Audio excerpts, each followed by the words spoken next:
It was a car accident. Nothing particularly remarkable, but fatal nonetheless. You left behind a wife and 2 children. It was a painless death. The EMTs tried their best to save you, but to no avail. Your body was utterly shattered. You were better off, trust me. And that's when you met me. What happened? You asked. Where am I? You died, I said matter-of-factly. No point mincing words. There was a truck, and it was skidding. Yep, I said. I died? Yep, but don't feel bad about it. Everyone dies, I said. He looked around. There was nothingness.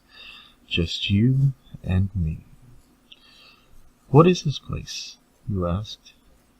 Is this the afterlife? More or less, I said.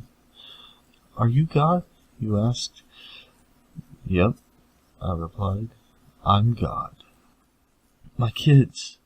My wife, you said. What about them?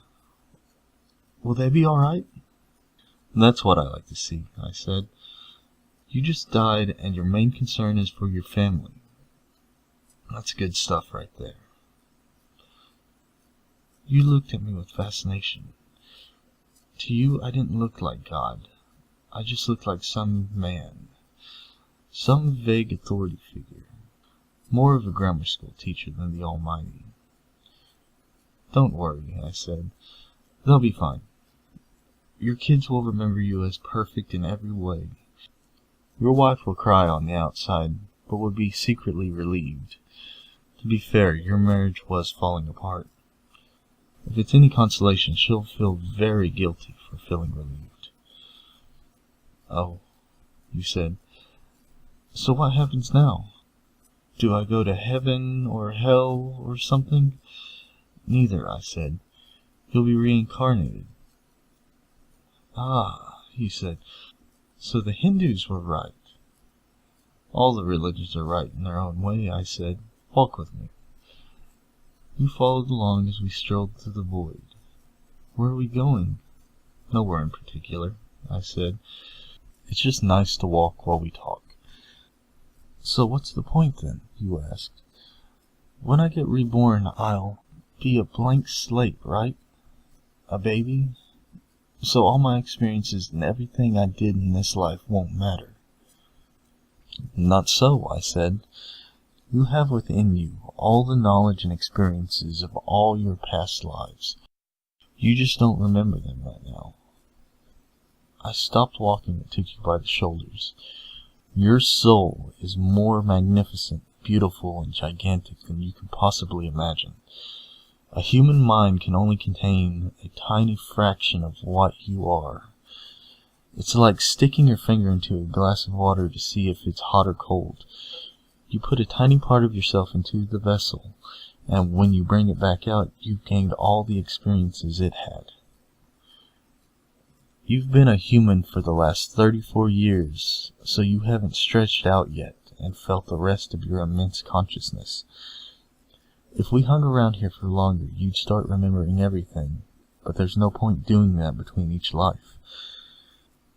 How many times have I been reincarnated then? Oh, lots. Lots and lots. And into lots of different lives, I said.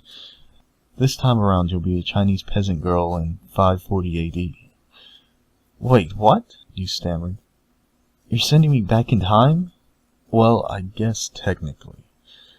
Time as you know it only exists in your universe. Things are different where I come from. Where do you come from? You pondered. Oh, sure, I explained. I come from somewhere else, and there's others like me. I know you'll want to know what it's like there, but you honestly won't understand. Oh, he said, a little let down. But wait, if I get reincarnated into other places in time, could I have interacted with myself at some point? Sure, happens all the time. And with both lives only aware of their own time span, you don't even know it's happening. So what's the point of it all? Seriously? I asked. Seriously. You're asking me the meaning of life. Isn't that a little stereotypical? Well, it's a reasonable question, you persisted. I looked in your eyes. The meaning of life, the reason I made this whole universe, is for you to mature. You mean mankind?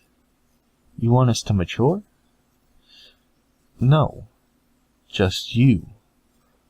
I made this whole universe for you.